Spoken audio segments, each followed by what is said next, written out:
Welcome to the Rising Lioness podcast on All About Animals Radio, a place dedicated to animals and all those who act to protect and advocate for them. Hi, I'm your host, Erica Salvamini, and I'm thrilled and honored to be here representing All About Animals Radio using my voice for the animals. Thank you for joining us for what intends to be a thought-provoking and soul-inspiring series where we discuss topics aimed at understanding the importance of the relationship between empathy, animal rights, and our peaceful coexistence with the animal kingdom. And now on to our show. Today we welcome Jeff Harrison, founder and creator of Pedaling Against Poaching and Crash Networking. Jeff is also a board member and ambassador for helpingrhinos.org. He grew up in Western Massachusetts and is now living in Arizona. Jeff is an avid mountain biker, animal lover, and married with no human children, although Jeff and his lovely wife, Wendy, love and care for their two wonderful canine companions.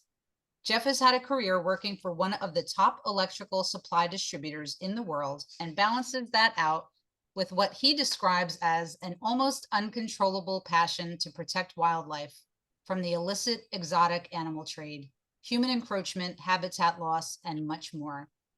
Hi, Jeff, and welcome. How are you today? Hi there. I'm doing well and appreciate you reaching out to me to do this podcast. Of course. Thank you so much for coming on today. And just to talk about your invaluable work helping preserve the critically endangered rhino populations, which is so important today. And I wanted to just say how much I admire your work.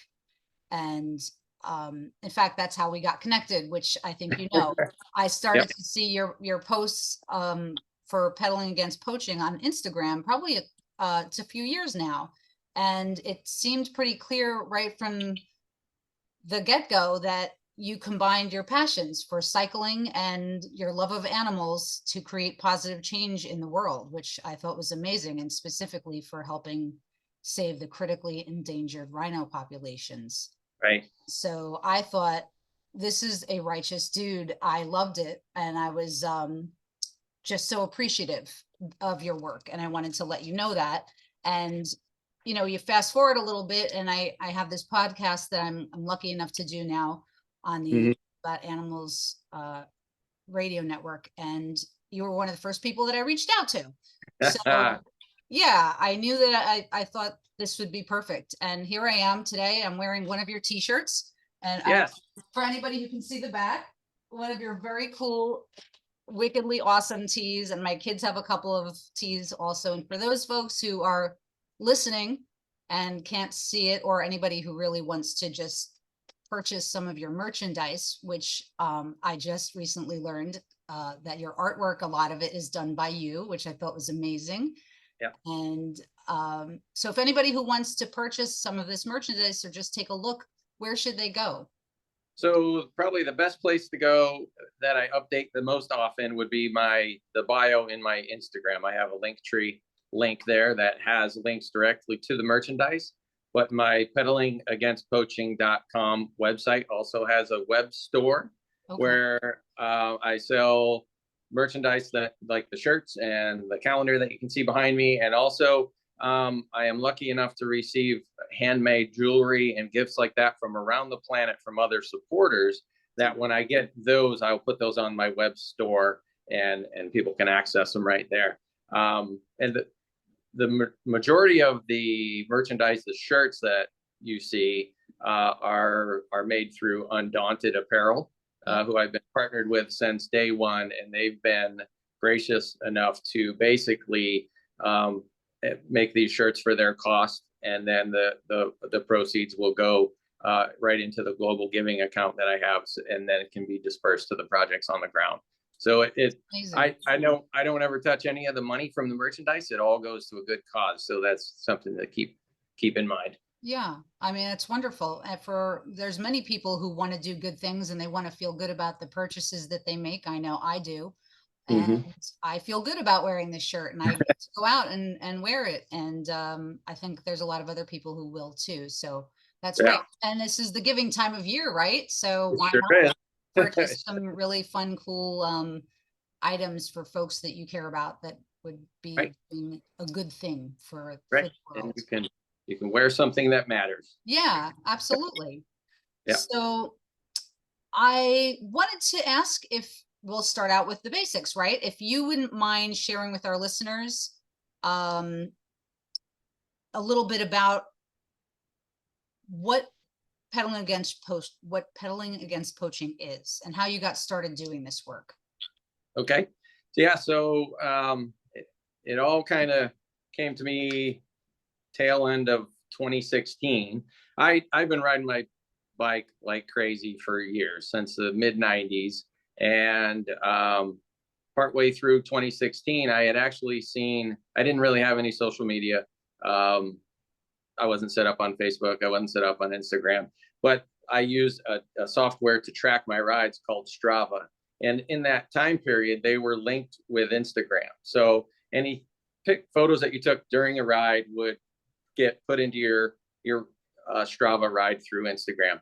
And through that, I stumbled onto a video as I was just scrolling through of it was a baby rhino who was very confused and was nudging its mother, who had just been poached. And the folks that had come on to this scene, they found the baby there. The mother had been poached. They had to tranquilize the baby and whisk him off to an orphanage. And the video was just heartbreaking. Yeah. And I was out on my bike that afternoon, and it was replaying through my head. And I was thinking, what can I do to help? And in the early stages, I'm thinking, if I can ride a couple hundred miles and raise a couple $100, I'll feel good about what I'm doing, right? So I started to really dig into what was happening, because you hear bits and pieces of what's going on with the wildlife trade, and you hear about it, the ivory, and you hear about the rhino horns, and you hear about all these different things. But how big is the problem? And it's amazing how little most people know about it. And so I went home that night and I talked to Wendy, and I just said, I want to find a way to ride my bike. I'm already riding the miles, but ride my bike and raise some awareness and raise some funds to help these animals. And, not really knowing who to reach out to and all that, I went back to the people that had posted that video, and that was Helping Rhinos out of the UK. Okay. And from there, I started digging into, what is the rhino horn used for? Why are the poaching numbers climbing? What's going on with all these other animals? And it just really pulled me in. It's one of those life-changing moments where I wish I had gotten into it earlier. And it's now become, like you mentioned earlier, it's an obsession, and it's a second job for me. It really is. I know the feeling. Yeah. So I think all that's amazing. I totally resonate with everything that you're saying. When you just get pulled in and it's not something that you even question or think about. It's almost like you're just floating along with the process, and right. You're following your path. Basically, it's what you're supposed to be doing, and you don't have to question it, which there's a certain element of freedom in that. It's like, I just know I need to do it, and that's all there is to it. Absolutely. So, yeah, it's amazing. Would you be able to share with our listeners today, or rather, if there were listeners who had similar passions as you? They were avid cyclists, they were animal activists, and they were just being called to do something important, something more important than what they're doing today. Is there a way that they could get involved in pedaling against poaching's humanitarian, what you have to offer, what you've created here? Yeah, absolutely. They could email me directly, which it's actually just pedalingagainstpoaching@gmail.com.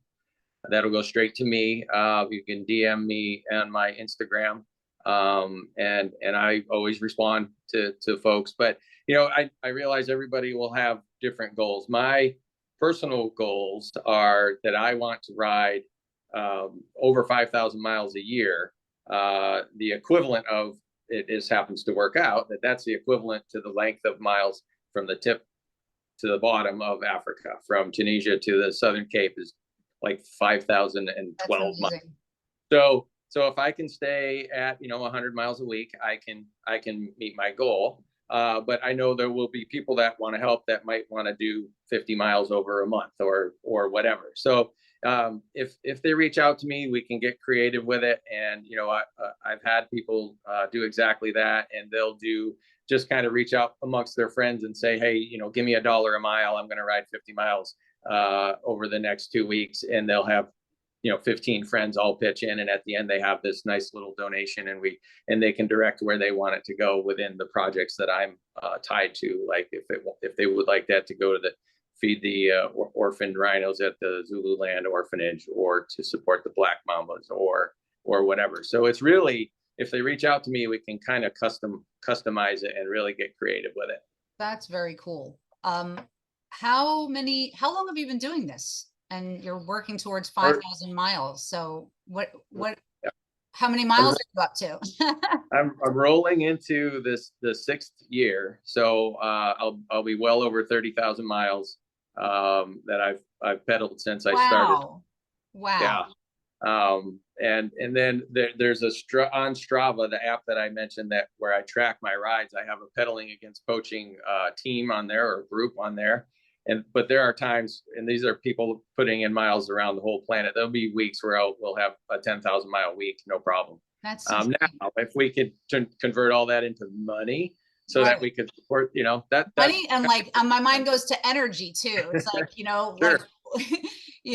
like we have windmills, and we don't need gas anymore. We just cycle for the rhinos or for whatever. That would be really cool. But Yep. That's insane. How much money, roughly, do you know the dollar amount, whereabouts, you've raised so far for the rhinos? Well, so it's weird because my early years, it was just me tracking my miles and my dollars, and that quickly grew into the tens of thousands. But the partnership with Helping Rhinos and with these other projects on the ground, a lot of it I've actually asked people to leapfrog over my donation and go straight to the organizations on the ground to take out a couple layers of middlemen. So even though some of the folks that manage the donation money might take 2% here, 3% there, every penny of that translates into formula for the babies, or new batons or boots for the Black Mambas, or what have you. So if we look at what Helping Rhinos US did in conjunction with pedaling against poaching, it's into the hundreds of thousands over the last few years. But Helping Rhinos as a whole is up into the millions, and it's just been amazing to be a part of all that.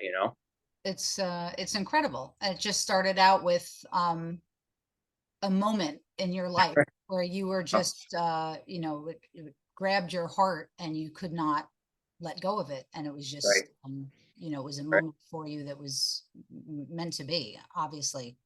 I know you mentioned Helping Rhinos quite a bit. Can you share a little bit about how you got really deeply involved with this esteemed organization?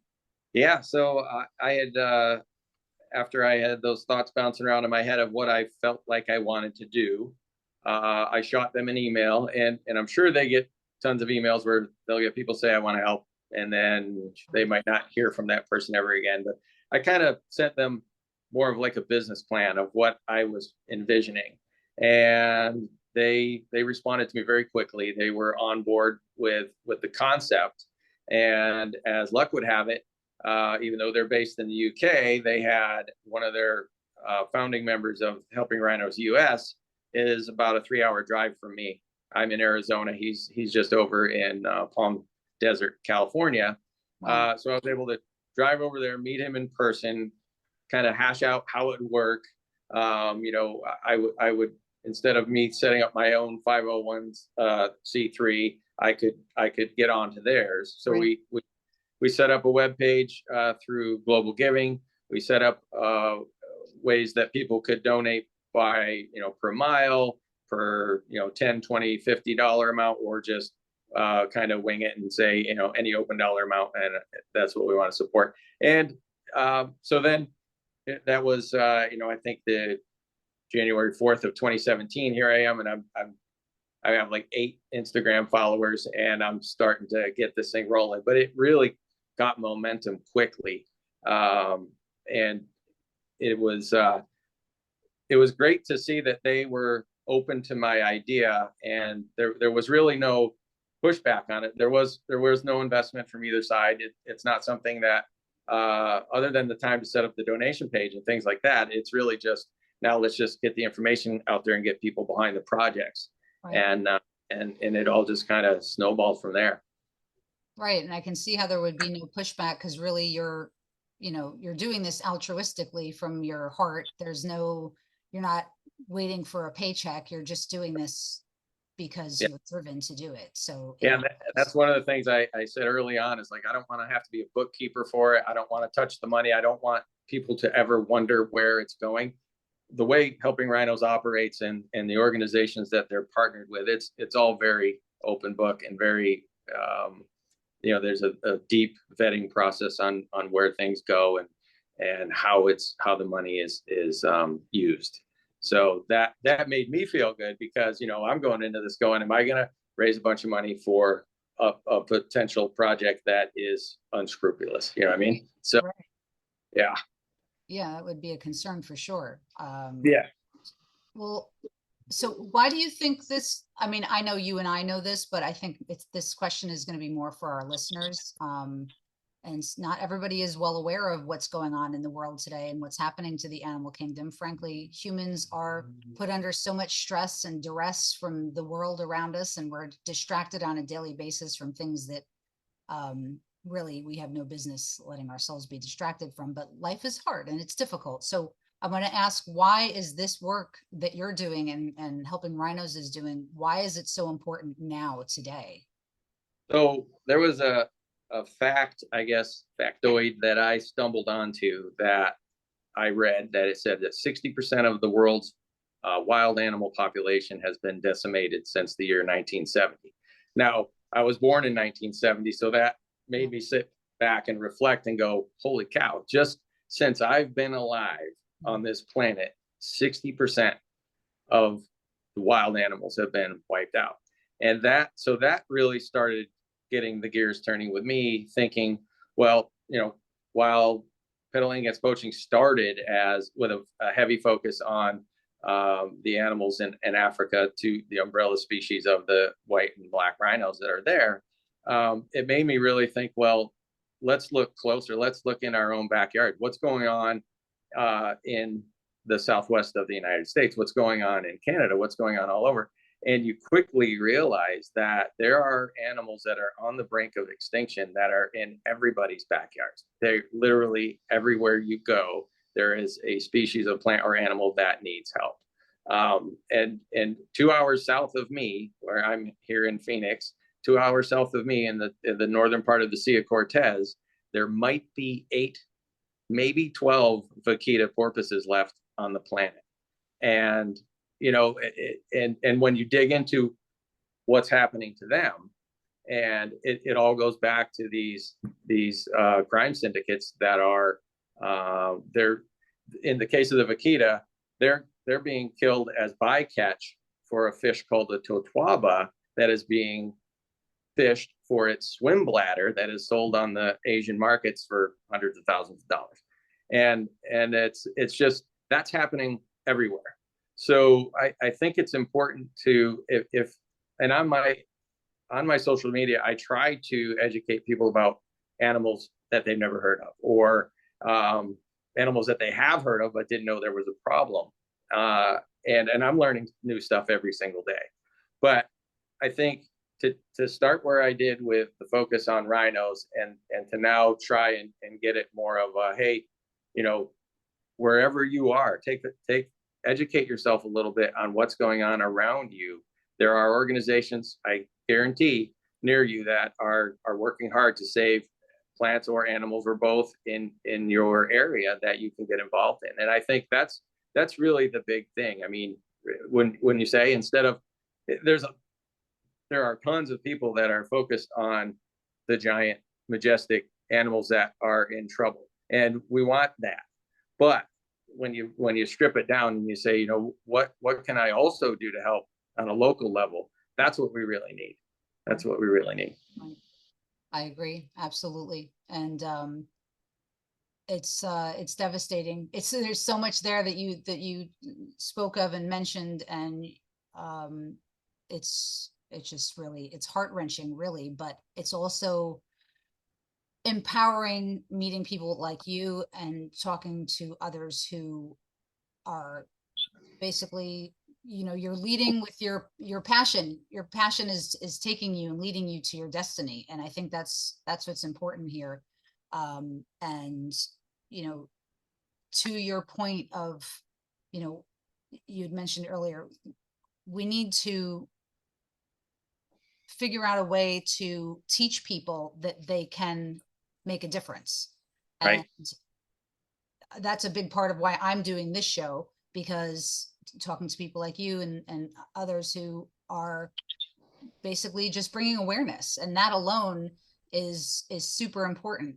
It wakes people up just a little bit more each time a show is listened to let them know that what they do does matter. And like you said, going into your own backyard, into your neighborhood, your community, and finding out what butterfly is in trouble, what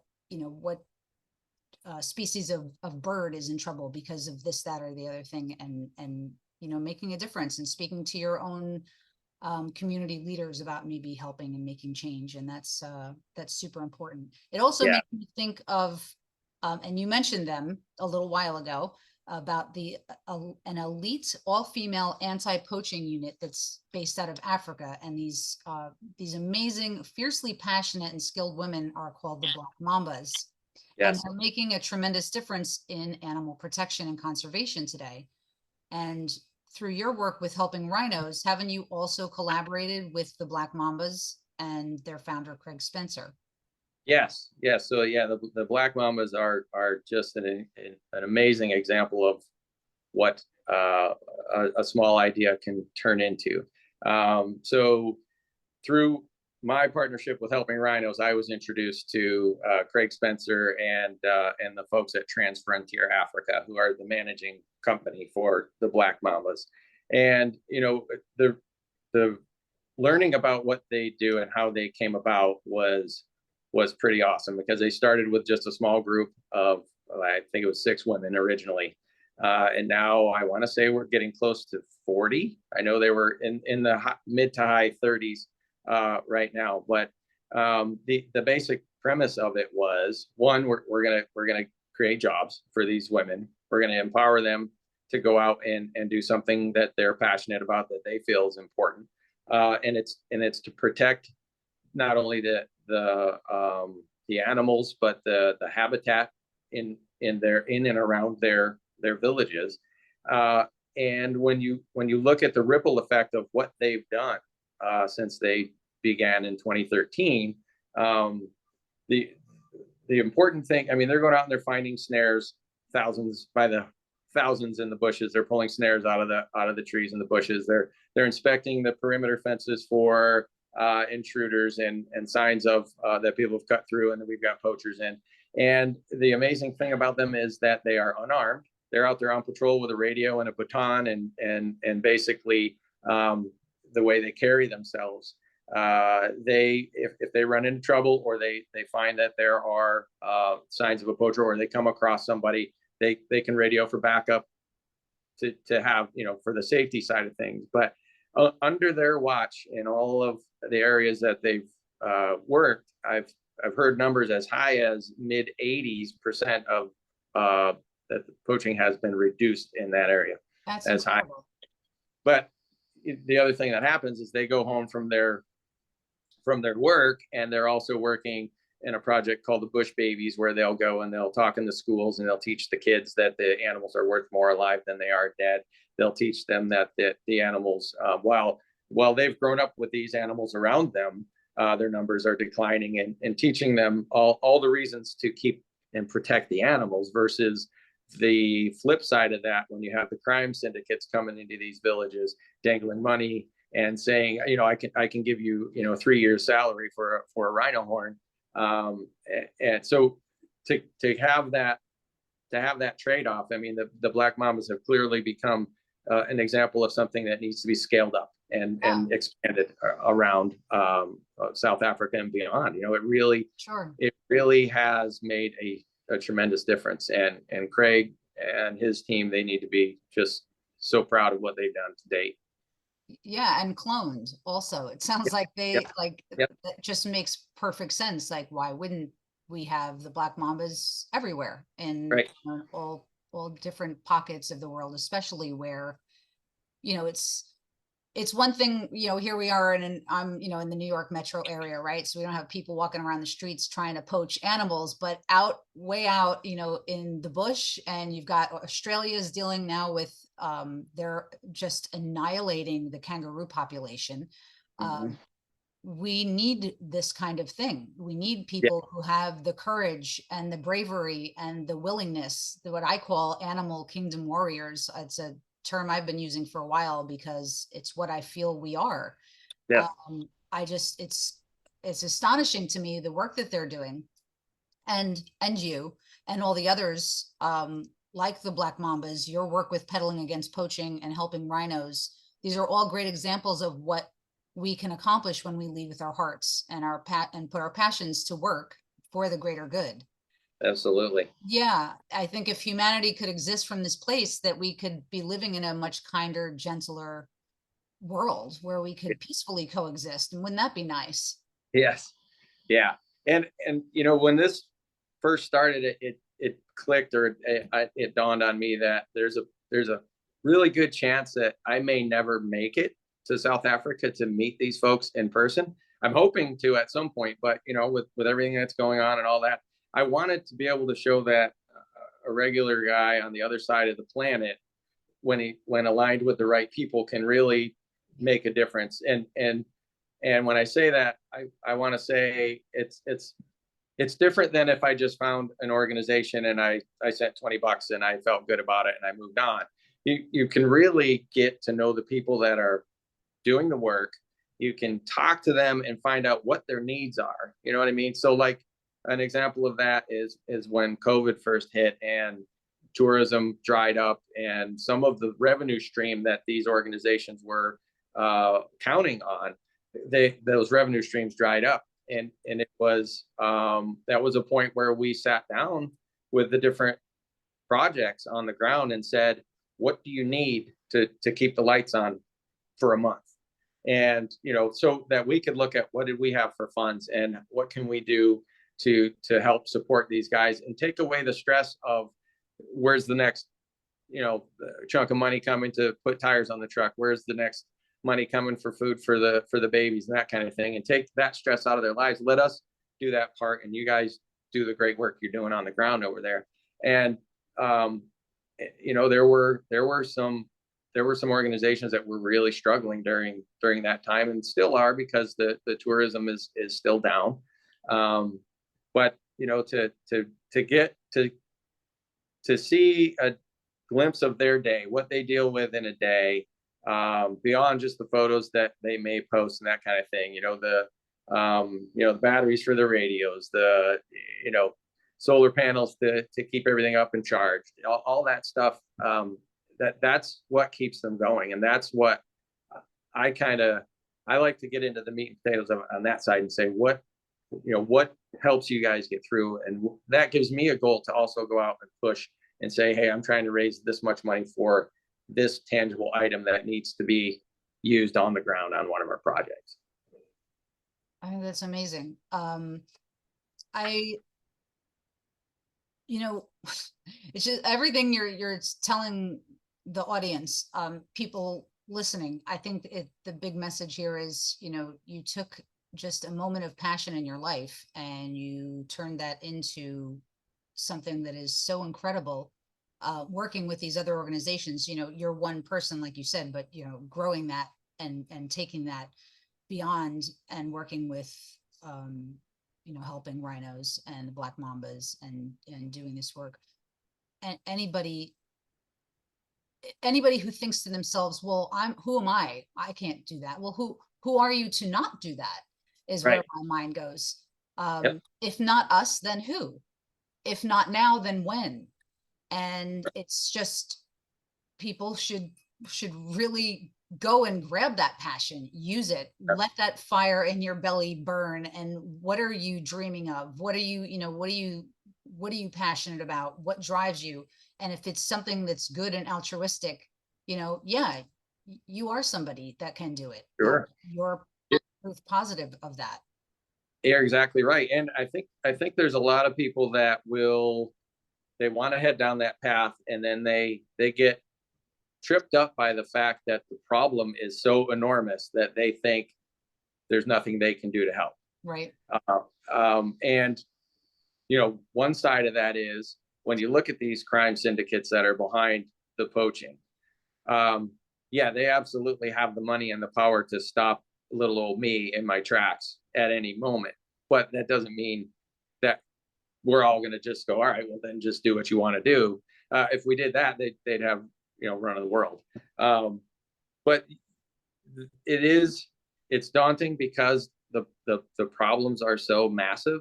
But there's so many like-minded people, and there's so many good projects that are happening that we are seeing the needle move. Yes.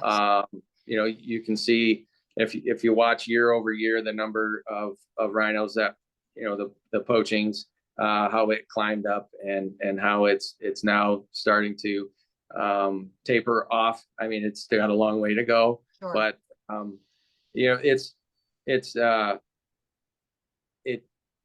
there are a lot of avenues for people to be able to go and actually make a difference without having to jump on a plane and go over there and run around on the ground. And that's everywhere around the planet. There's, you can help with the tropics, and the way that palm oil plantations are tearing through the wildlife there. I mean, there's just so many different things that people can get involved in, and I think the more that we can get the information out there, the more that people will go, well, all right, that's something I'm passionate about, and I'll grab onto that and head down that path. Yeah, exactly. And it helps offset, like you said, what you wrote about in your bio. It's, there's balance. You have your job, you have to pay your bills. It's a means to an end. Hopefully it's something, we can all have jobs that we somewhat like, and, but even if it's not, you can balance that with something that you love and are passionate about, and you can do good in the world and feel like you're making a difference, and get on your path, whatever that path is. Everybody has one. We're all here for a purpose, and it when you're doing it because you feel good about it, and everything else when you wake up in the morning looks brighter. The sky is brighter, even if it's dark and gloomy out. The birds chirping, you start to hear that, and life gets better. And so I think I agree with everything that you're saying. And those are the very reasons I too became a social entrepreneur and decided, and also started, advocating from this platform that just all about animals has allowed me to create this podcast. It's an all volunteer network, and we're all doing it because it's what we believe in. It's our passion. It drives us. And I could no longer sit knowing what was happening to the animal kingdom. I couldn't. It rips my heart out every day. And that feeling, it just gets stronger, and you just can't look away anymore. Right. And I decided long ago, just like you and many other animal kingdom warriors, that action is required in order to make change. And that passion that we have, it's our fuel, isn't it? Yes, it is. It is. And there is one giant project going on right now with helping rhinos that I think is worth taking just a quick minute to talk about. Sure. And if anybody take a minute and go to the helpingrhinos.org website, there's a whole section on the projects that are happening. There you'll see a project called Rhino Strongholds. Now, Rhino Strongholds is a massive project that's kind of headed up by a very famous doctor named Dr. Will Foltz, where he's got some properties down in South Africa along the Bushman River, where they're taking some old failed farmlands that were colonial failed farmlands that have been unused for years, that have been fragmenting the migration routes of all these animals down there for years since these fences were put up. So, you know, the goal is take fences down, replant the native thicket, and get it up and growing to where it's sustainable again, and then reopen the historic migration routes for not just rhinos, but all the animals that would normally pass through there. And so far, and it's a massive chunk of land. And when you ask Will about it, he's saying this could be a 20+ year long project. Wow. But it's already getting some very positive momentum, where the landowners are gladly agreeing to take fences down. We got a nursery where they're growing the thicket and all that from seed, and then we'll get it out there and do the kind of the sustainability studies on everything to make sure that there's enough growing for when the animals start coming through that it'll support them.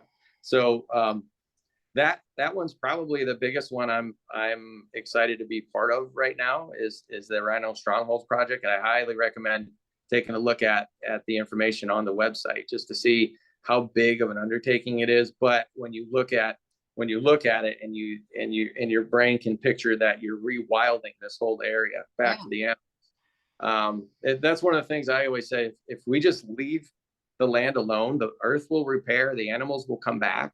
But with this one, there's those little jumpstart things that we need. Like I said, get the fences out of there, get the plants growing, and literally let nature heal itself in those areas. I think just what they've done so far is absolutely amazing. Huge support from Helping Rhinos on that whole thing, and definitely worth checking out. That's brilliant. Thank you for sharing that with us. And we also have, we'll have all of your links posted for folks to check out, whether it's on YouTube or on our All About Animals Radio, the Rising Lioness page.